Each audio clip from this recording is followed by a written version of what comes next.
Hello. On this edition of MTA Commuter Connections, we'll talk with Maryland Secretary of Transportation Jim Smith about his vision for transit and transportation in Maryland. We'll look at the success of MARC Weekend Service and the difference it's making in regional travel. We've got MTA's award-winning safety initiatives, and we'll show you how MTA is gearing up for the Preakness. Plus, answer your customer questions and concerns in our Ask the MTA segment, right here.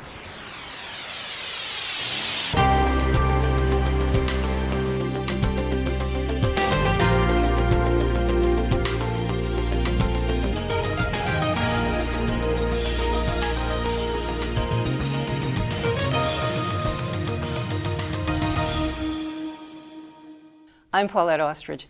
Welcome to MTA Commuter Connections.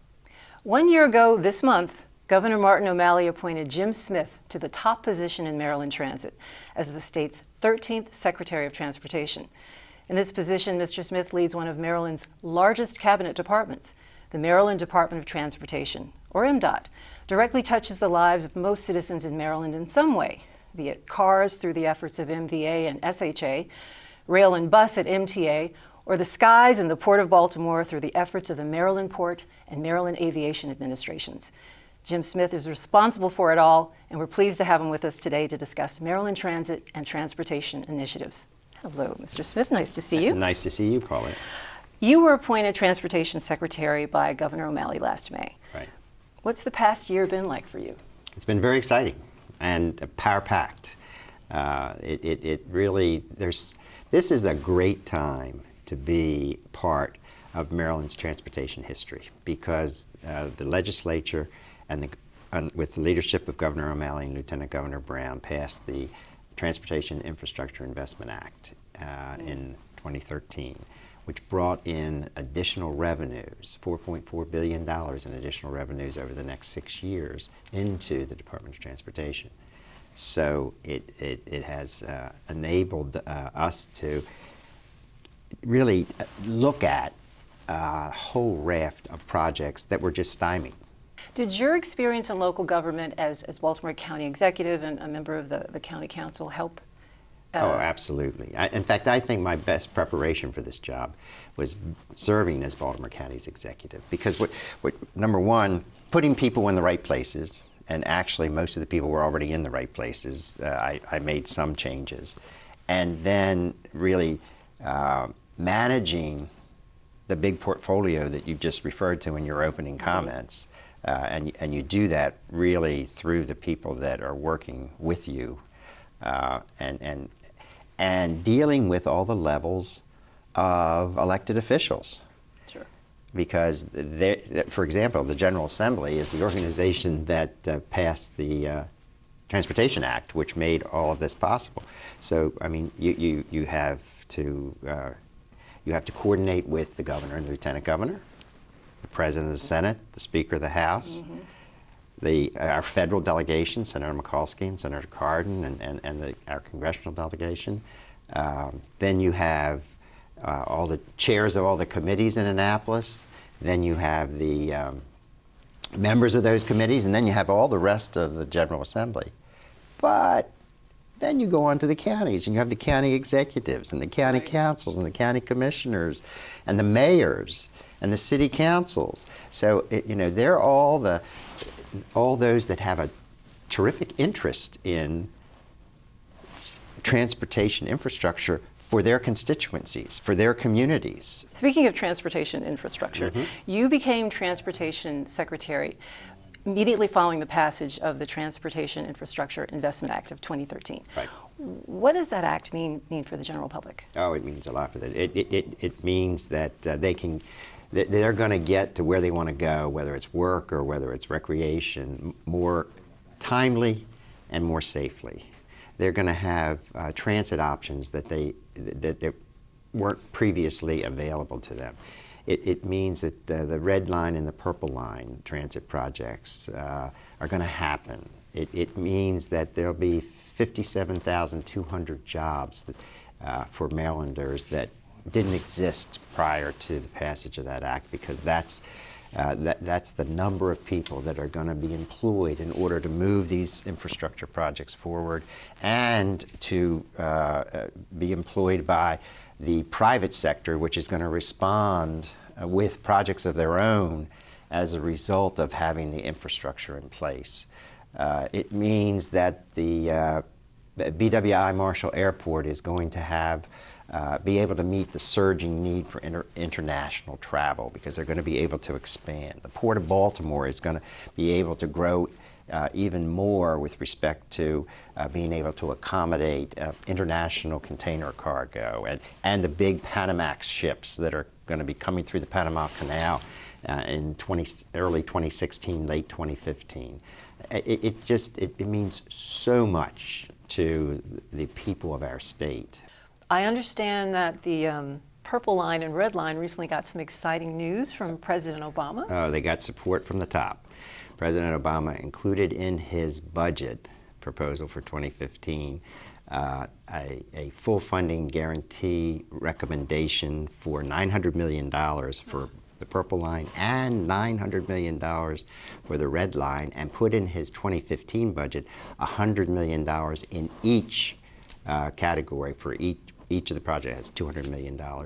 I mean, it's clearly a presidential priority, and we're very grateful to our federal delegation for their support, and also to the president for making the Red Line and the Purple Line priority. Well, it has been a pleasure talking to you. Thank you so much. Hearing more about the Transportation Infrastructure Act and how it's benefited Marylanders and how it's going to benefit Marylanders going forward. Right. Thank you so much, Secretary Smith. You're quite welcome. Coming up next, an update on the popular and successful MARC Rail Weekend Service. And there's an exciting addition to the MARC train vehicle fleet. Stay with us.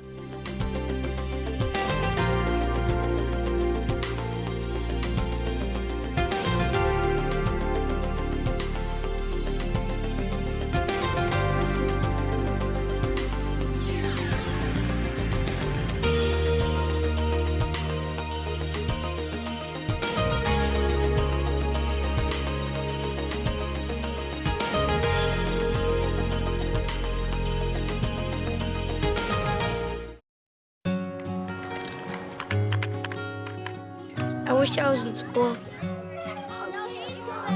If only I had a math test today. I'll stay after class. I'll clean the chalkboard. I wish I was in school. School ends, but free lunches for your kids don't have to. Find your local Feeding America food bank for help. Thanks for calling the GED Pep Talk Center. Jerry Siller speaking. Your level 7 in-your-face pep talk. I can keep pushing. Believe me, I'm good at it. Once you've got your GED diploma, you'll feel so good about yourself. You tell him. Mr. Trejo, can I transfer this guy to you? He needs something a little more Persuasive.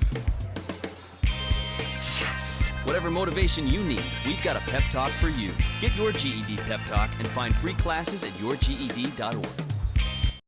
Last December, MTA MARC train launched its highly anticipated and requested MARC Weekend Service for travel between Baltimore and Washington. The success of MARC Weekend Service is phenomenal, with record-setting ridership of more than 13,000 people the second weekend in April. That's triple the number of riders who commuted on MARC during its first weekend of service. Joining us now with more on this success story is MARC Customer Service Superintendent Donna Walsh. Hello, Donna. How are you? Hi, Paulette. Great. Thank you. First, could you give us an overview of where MARC operates and where it provides service? Yes, we operate 3 separate lines. We have the Brunswick line, which runs between Washington, goes out as far as Martinsburg, West Virginia, Harpers Ferry area. We have a branch that also runs out to Frederick, Monocacy area. That's all part of the Brunswick line. We have the Camden line that runs from Camden Station to Washington Union Station, which starts right there next to the ballpark, Camden Yards. And then we have the Penn line, which runs between, most of the service runs between Baltimore and Washington, but we do have service that goes out as far as Perryville, Maryland. Oh, okay. And how many people ride MARC every day? Well, ridership on the Penn line, our recent ridership is about 24,000 riders a day. The Brunswick line is close to 8,000, and the Camden line is just around 4,000 per day.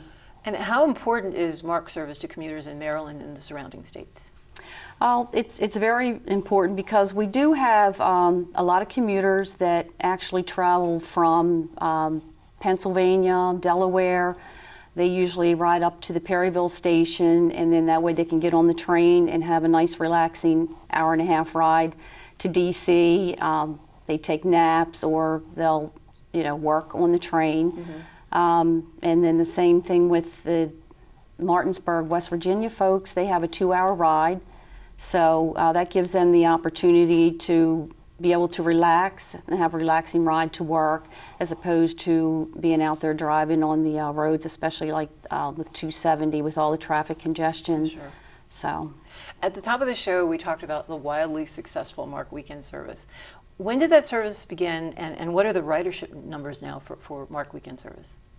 The service actually began on December 7th of this year, 2014. Our first weekend, we had about 4,000 riders total for the first weekend. For the total weekend ridership for March, that would include the total March ridership, we had about 33,000. And actually, you mentioned earlier about the second weekend in April. That was due to the Cherry Blossom Festival down in DC. We had over 13,000 riders just for that weekend. So, for those interested in taking MARC Weekend Service, what's the cost? Oh well, you can travel for $7 one way between Baltimore and Washington. If you get on the train in Martin Airport. Right. We do have service. There's a couple trains that leave there in the morning on the Saturday and Sunday, and it's only $8 to travel from Martin Airport to DC. It's a great deal. Great deal. You touched on it. How many trains travel frequently on Sunday and Saturday as part of the service? On Saturdays, we actually have 9 round trips, and on Sundays, we have 6 round trips. And when we began the weekend service, we started out with 3 trains on Saturday, 2 on Sunday, and the 3 trains on Saturday, they only had 3-car trains. Since then, it has increased to a 5-car set and 4-car sets, 2 4-car sets, because of the ridership. Wow. And then we did actually add an extra car. We had 6 cars during that weekend of the Cherry Blossom Festival on one train, so it... Unbelievable. And I hear you're adding some new trains to the fleet. Can you tell us a little bit about that? Well, right now we have ordered 54 brand new rail cars. I can say that we do have 8 here in Baltimore at this time. Of course, they're all going through the special testing. They have to, safety testing and FRA. They have to be certified. So that's going to take several months. We hope to have the new cars in service sometime around mid-summer. And how do these cars differ from what's currently in the fleet? All right, these cars they're bi-level cars, and the one thing that is different about these cars is there's an electrical outlet at every seat on these cars. They also have handles on the aisle seats, so that if we do have standees, they actually have a handle that they can hold on to. It does hold more standees, the new cars. And basically, it's all about capacity. We will be replacing some of the single-level cars once we put the new cars into service, and it provides a 20% more capacity on the train. So, well, you sort of touched on it, but how will the addition of the new cars improve commuting for MARC riders? Well, it's going to provide more seating. Because, like I said previously, we're going to be taking some of the single-level cars out of service, so we'll be able to operate all bi-level cars, which does provide, like I said, 24% more capacity for seating. And I understand that they do have more room on them for luggage, because we do have a lot of passengers that use our service to go to BWI, to the airport. Right. And real quick, when are they expected to be in service? Well, we're hoping for midsummer. Well, thank you so much, Donna, and congratulations to you and everyone at MARC. Thank you. It's been a phenomenal year. Yes, it has. Through environmental efforts, MTA and its employees are working hard to help keep our communities and our environment clean. A group of MTA employees recently joined other concerned citizens in a neighborhood cleanup effort to help make a difference in one Baltimore County community.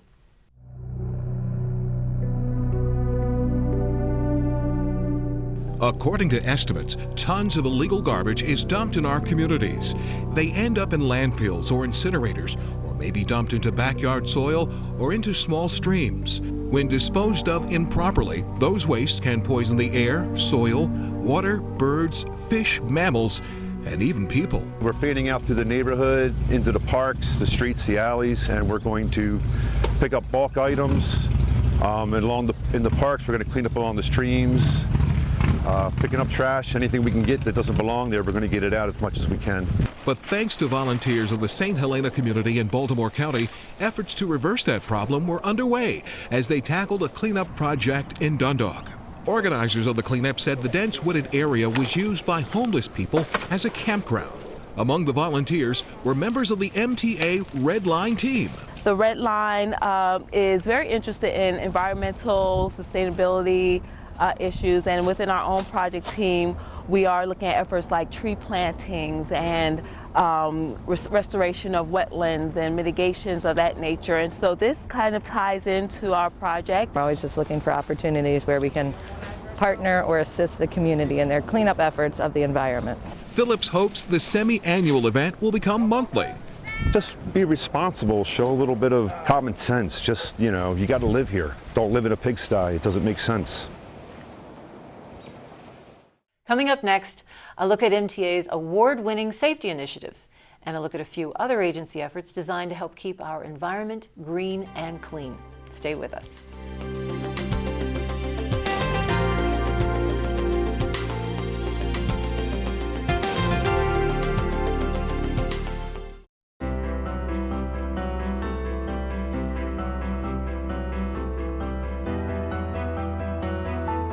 Body language can tell you all sorts of things. Like someone is having a stroke. Know the sudden signs. Learn fast. Face drooping, arm weakness, speech difficulty. Time to call 911 and get them to a hospital immediately. Learn the body language and spot a stroke fast. Safety on MTA's various transportation modes remains a top priority for the agency. And now the transportation industry has recognized MTA efforts in the area of safety. In April, the American Public Transportation Association, or APTA, honored MTA with a National Safety Award for one of its transit safety initiatives. This recognition and award is certainly something to be proud of.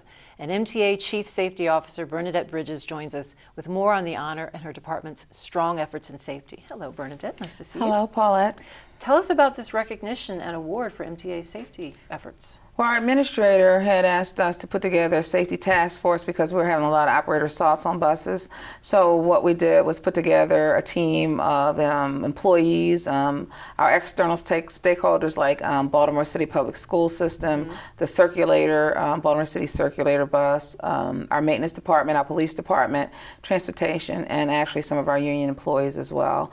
And we got together, we met once a month, and we came up with some ideas on how we could mitigate the assaults and train our operators. So we created a brochure, we got some new barriers for operators, 2 different types, and we had our operators pilot them and give us feedback. And the committee met, and we got some good results from the operators. And so APTA every year sends out an award application where you can apply to get their gold award. And so we applied, and we actually won the gold award over New York City, so I'm really excited about that. What does recognition like this mean for an agency like the MTA? It means that we're doing a lot of great things in safety. It means that we're working with in our environment, our operating environment, which means that we work with our customers. We make sure that they have information on how to use our service and know what we tolerate and what we don't tolerate when it comes to safety and security for our customers. What is the mission of MTA's safety department? The mission and the goals of our department are to ensure that the MTA is operating safely, whether it's driving a bus through a city street or county street. We're working safely in our shops, that we're procuring good equipment like our buses, making sure that we have good buses that are environmentally safe, making sure that our employees work safe, that they're trained properly, and that we're following all the rules based on regulatory requirements that we have to meet, for safety, right, for the MTA and for just the transportation system. How important are good safety initiatives and practices for a transit agency? They're good because a transit agency, of course, you know, we operate large vehicles. When our guys are working on equipment, they're working on big transmissions for large vehicles. They're working on brakes and for our buses. So, I mean, safety is really important for our employees, you know, making sure that our equipment is safe, that our employees are safe, and that we can give a safe, good vehicle to our customers, whether it is a MARC train, whether it is a light rail vehicle, and just inform our customers. So that's how important it is. It's so important that we, in the beginning of a project, we always make sure that we implement the safety early on. We have a safety certification process for new facilities, for our vehicles, for replacement parts, whether it's a bumping post or it could be the building of a new site like we're building Kirk Avenue. And we have to make sure that environmentally it's safe because it's an old building. So we don't know what was there before we got it. Well, it sounds like that gold award was definitely well deserved. Congratulations again. Thank you. Thank you, Bernadette. It was great hearing about your initiatives. MTA is busy getting things in place and gearing up for one of our region's biggest events, the Preakness at Pimlico. We've got the Triple Crown of Racing game plan for getting there. Next. Stay with us.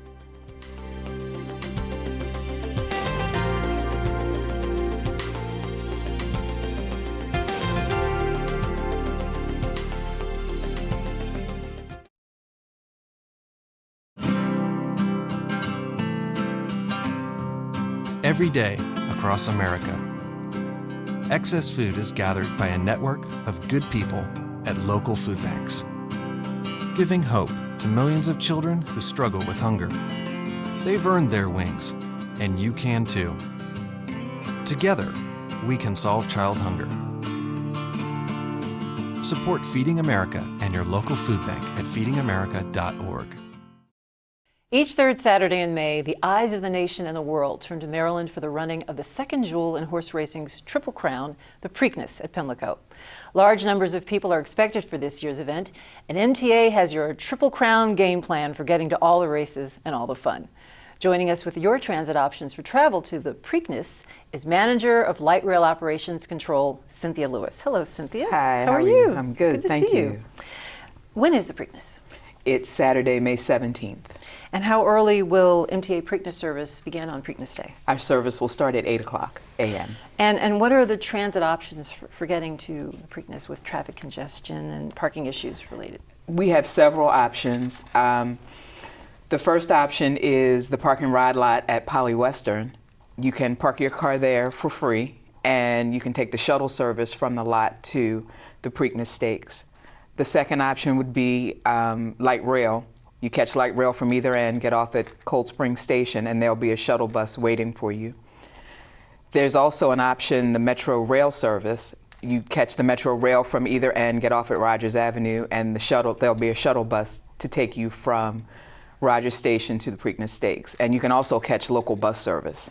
Oh, great. Lots of options. Yes. And is there a charge for parking at MTA Light Rail and Metro Station lots? No, there isn't. Oh, fantastic. And how much will it cost to ride MTA services on Preakness Day? One way is $160 and a day pass is $350. And how late will MTA service be operating for the large numbers of Preakness attendees? Until 8 p.m. Okay. Are there any restrictions related to what Preakness attendees can bring with them? Well, what we say is if you can't take it into the Preakness Stakes, don't bring it on the bus. Sounds like a good rule. Yes. Thank you, Cynthia. You're welcome. welcome. Thank you so much for joining us. Coming up next, your customer questions and concerns in our Ask the MTA segment. Stay with us.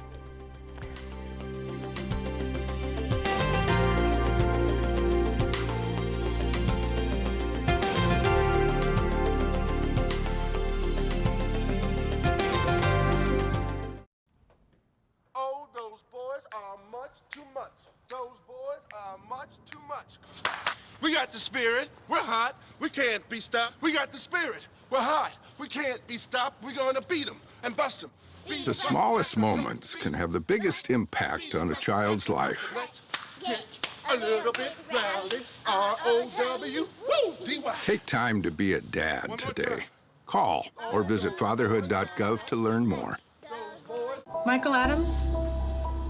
Here. Michael Adams. Here. Michael Adams. Students who miss 18 days of school in any grade risk falling behind and not graduating. Absences add up. Welcome back. MTA Deputy Director of Engineering Vernon Hartsock joins us to answer a few MTA customer questions and concerns. Hello, Vern. Hello, Paulette. What do you have for us today? Well, we have 4 questions today that have been asked by the riding public that we're happy to answer on air today. And here's our first question. I ride the Metro every day to and from, and there are a lot of people who break the rules and the law on the train, and I see no action or no police presence or even security. Just curious what, can be done about that. The MTA police are deployed based on an analysis of crime trends. The MTA has a campaign known as See Something, Say Something. So it's important that patrons report any suspicious or criminal behavior as they observe these things to the MTA, and this can help in the investigation and apprehension of offenders. Now, on to our next question. Why is it so difficult for passengers to be informed of problems that are occurring with the trains being delayed? A lot of times we're on the platform and we don't know what's happening. The Operations Communications Division uses a combination of recorded and live messages. On-service, on-time messages are broadcast at 10-minute intervals during peak periods and at 20-minute intervals during off-peak periods. And during service delays, messages are broadcast at 5-minute intervals until the disruption is resolved. Now, our next question is, why are there so many bus stops that are in such a close proximity to each other? Because I just feel like they're so close often sometimes that the bus has to take so much time to stop and stop and stop. That's a good question. Bus stops have in the past been assigned largely on requests that have been satisfied by MTA.